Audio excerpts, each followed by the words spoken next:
छत्रपती संभाजीनगरमध्ये गेल्या महिनाभरापासून अतिक्रमण हटाव मोहीम सुरू झाली आहे। या मोहिमेतून काल नारेगाव इथं झालेल्या राड्यानंतर आज सलग दुसऱ्या दिवशी या ठिकाणी अतिक्रमण हटवण्याचं काम सुरू आहे।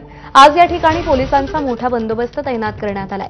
आढावा घेतला आमच्या प्रतिनिधींनी, पाहूया। छत्रपती संभाजीनगरमध्ये गेल्या महिनाभरापासून महानगरपालिकेची अतिक्रमण हटाव मोहीम सुरू आहे।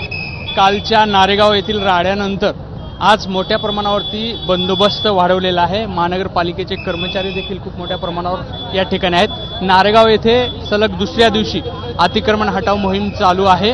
काल जवळपास 175 अतिक्रमण जमीनदोस्त केल्यानंतर आज पुन्हा एकदा साधारण 11 वाजल्यापासून या मोहिमेला सुरुवात झालेली आपण बघतोय की हे जेसीबीद्वारे एका प्रार्थना स्थळाजवळचं जे अनधिकृत बांधकाम आहे ते पाडण्याचं काम या ठिकाणी सुरू आहे।